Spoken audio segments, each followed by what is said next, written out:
안녕하세요. 저는 취향 리포트 채널의 수환이라고 합니다. 혹시 영화 버튼 아카데미 보고 책 명상록 궁금해서 들어온 사람 쌀이 좋아! 명상록은 버튼 아카데미 주인공 중에 한 명이 거의 성경으로 삼는다고 나오는 책인데요. 저는 영화를 보고 너무너무 궁금한 마음에 바로 서점으로 달려가서 이렇게 구매를 했습니다. 영화와 책 둘 다 아주 인상 깊고 흥미롭게 봤고 이번 영상에서는 그 이유를 한번 소개해보도록 하겠습니다. 일부러 오늘 옷도 약간 버튼 아카데미 장학생처럼 입어봤어요. 비록 밑에는 트레이닝이지만 들어가기 앞서서 제가 앞으로 영화나 책에 대해서 소개할 때 어떤 부분에 집중해서 말씀드릴지를 얘기해보려고 해요. 우선 저는 스포에 살짝 민감한 사람이기 때문에 줄거리나 중요한 장면을 구체적으로 설명하지는 않을 거고요. 작품에 사용된 어떤 예술적인 기법이나 심층적인 의미, 해석을 원하시는 분들께서는 다른 영상을 보시면 더 좋을 것 같습니다. 저는 그 대신 이 작품이 우리에게 일깨워주는 점, 주는 메시지나 교훈, 우리는 이것으로부터 무엇을 얻어갈 수 있을지 제 감상, 의견, 경험을 나누고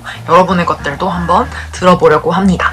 그리고 더 나아가서 어떻게 하면 이 작품들을 더 능동적으로 감상할 수 있을까? 단지 소비자로서 이 작품을 보고 듣고 느끼는 것에서 더 나아가서 이 영향을 더 적극적으로 향유하려면 무엇을 직접 실천할 수 있을지 작품과 우리의 일상을 이을 수 있는 방법에 대해서 같이 고민해보고 얘기해보고 싶어요. 그래서 제 영상을 통해서 이런 메시지를 담은 작품이구나 알고 영화나 책을 보셔도 좋고 아니면 보고 난 다음에 써니님은 이렇게 보셨구나 저는 이렇게 봤어요 나눠주셔도 너무 좋을 것 같습니다. 자, 그러면 구체적으로 버튼 아카데미는 무엇을 말하고 있고 명상록과는 어떤 관계를 가지고 있을까요? 먼저 영화에 대해서 말해보도록 하겠습니다. 저 개인적으로는 굉장히 깜짝 놀라면서도 좋게 봤던 게 제가 바로 직전에 올린 독립영화 영업 영상에서 책과 영화를 봐야 되는 이유를 설명하자마자 바로 다음날 조조 영화로 이걸 봤거든요. 근데 정말 정확하게 그 이유를 잘 설명해주는 영화였던 것 같아요. 바로 우리는 타인을 이해하고 받아들이고 정을 나눔으로써 앞으로 나아갈 수 있다는 그런 점에서 말이죠. 이 영화의 주요한 두 인물도 겉으로 슬쩍 봤을 때는 좀 날이 서 있고 약간 열받게 하는 그런 캐릭터지만 좀 더 가까이서 들여다보고 실제로 그 진실된 사람을 알고 났을 때에는 그들이 그런 말을 하거나 행동을 하게 된 배경이 있고 아픔이 있고 그걸 알고 이해하는 순간 미워할 수가 없고 서로 정을 나누고 돕게 됩니다. 인간은 완벽하지 않기 때문에 인간이겠죠. 우리 모두 결핍이 있고 불완전합니다. 이 영화는 그런 각 개인이 서로 만나서 연대하고 대안적 관계를 맺음으로써 가질 수 있는 힘, 가능한 치유를 보여줍니다. 이런 면에서 어느 가족이라는 영화가 떠오르기도 했고 그런 관계가 스승과 제자 사이에서 발생한다는 점에서 하프 넬슨이랑 디태치먼트도 떠올랐어요. 셋 모두 정말 후회 없을 명작이기 때문에 함께 보시면 정말 좋겠습니다. 결국 영화를 다 보고 나면 쿤츠처럼 부족한 점 투성이인 것처럼 보이는 인물도 영화 바깥에서 그와 좀 더 친해지고 나면 또 그만의 불완전함과 결핍이 있을 거라는 거를 깨닫고 이해하게 됩니다. 내가 그런 걸 받아들이는 순간 나의 불완전함도 타인에게 이해받고 받아들여질 수가 있겠죠. 저는 이런 개인 간의 밀접한 연대가 무엇에 대한 저항인가를 생각해 봤을 때 구조에 대항한 개인의 고군분투로 보였습니다. 주인공 3명 모두 개인 외부의 사회적 조건으로 생긴 문제를 안고 있어요. 폴 허넘은 과거에 있었던 사건 때문에 돈 많은 부잣집 도련님들, 즉 계급에 대한 분노가 있고 앵거스 털리는 아버지에게 갑자기 닥친 병 또는 부모 간의 관계 때문에 자신의 진짜 아버지를 잃었다는 슬픔이 있습니다. 메리 램 또한 자신의 경제적인 어려움과 베트남 전쟁 때문에 아들의 죽음을 겪습니다. 내가 어떻게 할 수 없는 이런 상황에 대해서 구조 탓만하거나 자조하고 비관하기만 한다면 나아질 가능성은 굉장히 희미할 것입니다. 그러나 개인이 연대할 때 저항의 가능성이 생깁니다. 이 영화가 보여주는 그 방식은 서로가 가진 결핍을 직면하게 해줌으로써 과거에서 벗어나서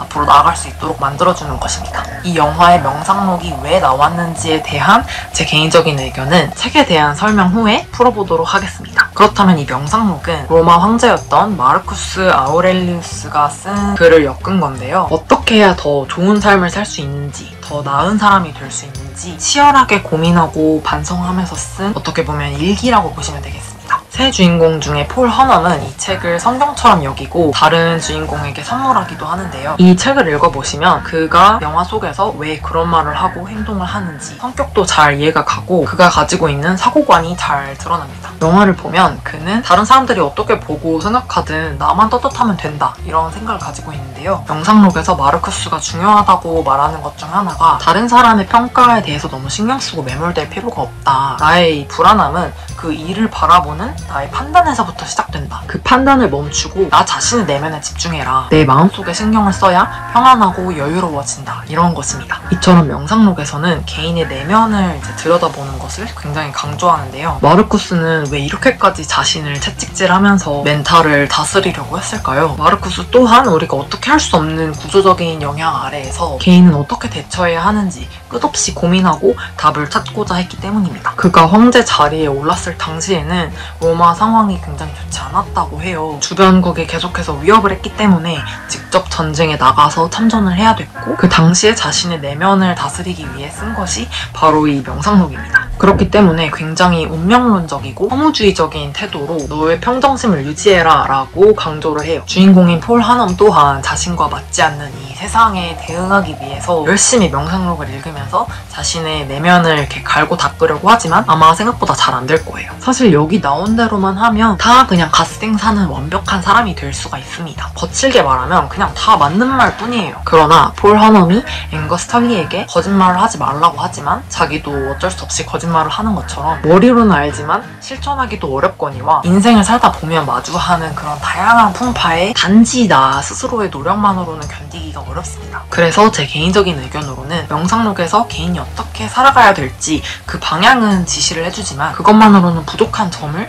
이 영화가 채워주고 있다고 느꼈습니다. 나 혼자만의 입장을 가지고서는 내 부족한 점이나 보완해야 될 점을 알기가 어렵겠죠. 더 나은 사람이 되기 위해서 더 좋은 삶을 살기 위한 노력은 타인과의 악수를 통해서 맞담을 통해서 풍부해질 수 있다고 이 영화 바튼 아카데미는 말하고 있는 것 같습니다. 그렇다면 추가로 이 작품들을 더 잘 즐기는 법에 대해서 얘기를 해볼게요. 첫 번째로 바튼 아카데미에는 지적인 농담들이 많이 나오는데 자막의 번역이 그 깊이를 한층 뭉개는 느낌이 있어요. 그래서 영어 듣기가 좀 괜찮으신 분들은 귀를 열고 보셔도 좋을 것 같습니다. 두 번째로 영화에서 기승전결의 서사에 익숙하신 분들이 많을 텐데 이 영화는 마치 핀볼 공이 왔다 갔다 하는 것처럼 인물을 알아감에 따라 그 깊이, 감정, 사건에 의해서 흐름이 이리저리 왔다 갔다 합니다. 그래서 이건 어떻게 되는 거지? 너무 한 사건에 집중해서 보시기보다는 그저 몸을 맡겨서 이리저리 보시는 것을 추천합니다. 마지막으로 명상록은 하나의 쭉 긴 글이 아니라 짧게 번호로 나뉘어 있어요. 그냥 아무데나 펼쳐서 오늘의 잠언이다 하고 끌리는 곳을 읽으셔도 흐름상의 문제는 없습니다. 그 내용 하나하나에 집중해도 좋지만 지금이 2024년이잖아요. 근데 121년에 태어났던 사람이 이런 생각들을 했구나. 그 기록이 거의 2000년이 지난 지금까지도 많은 사람에게 읽히고 실천되는 걸 보면 정말 인간이란 참 여전하고도 고유하구나. 이런 생각을 하면서 보셔도 재밌을 것 같습니다. 그렇다면 어떻게 이 두 작품을 더 능동적으로 즐길 수 있을까요? 영화에서처럼 내가 지금 떠나지 못하고 머무르고 있는 과거는 무엇인지, 나의 부족한 부분, 결핍은 무엇인지 기록해서 성찰해보고 타인과 나눠보는 것은 어떨까요? 마르쿠스가 원래 자신의 글에 붙였던 제목은 그 자신에게 나 자신을 위한 것 이런 제목이었다고 해요. 폴 하넘이 메리 램으로부터 받은 노트처럼 새로운 노트에 내가 인간으로서 가지고 있는 불완전함은 무엇일까 써내려가 보는 것은 어떨까요? 잘 모르겠다면 주변 사람에게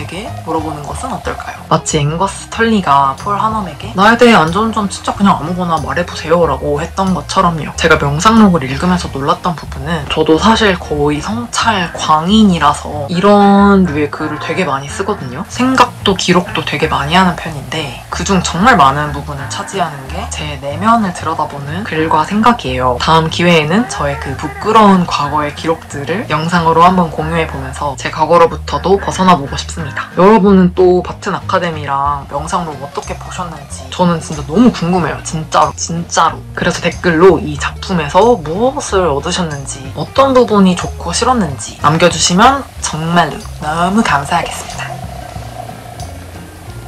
네, 마지막으로 아주 작은 이벤트를 해보려고 해요. 제가 영화를 보자마자 명품문고로 달려가서 새 출판사를 비교해서 제일 괜찮은 책으로 고르고 표시도 하지 않고 아주 깨끗하게 읽은 명상록이 있는데요. 혹시 제 영상을 보시고 명상록이 읽고 싶어지신 분이 계시다면 제가 한 분을 뽑아서 이 책을 보내드리려고 해요. 제가 인상 깊게 읽은 구절을 북다트로 표시해 놓긴 했는데 원하지 않으시면 제가 다 빼고 드릴게요. 그래서 혹시 원하시는 분께서는 위스키 이모티콘을 달아서 댓글을 남겨주시면 되는데요. 제가 오늘 공유한 생각이나 영화나 책에 대해서 감상평이나 기대평을 남겨주시면서 위스키 이모티콘을 포함해주시거나 책을 원한다는 말씀을 남겨주시면 혹시 한 명 초과라면 제가 그 중에 정말 공정한 방법으로 추첨을 통해서 택배로 보내드리든 만나서 전해드리든 뭐 하겠습니다. 아무도 없다면 뭐 제가 갖는 걸로.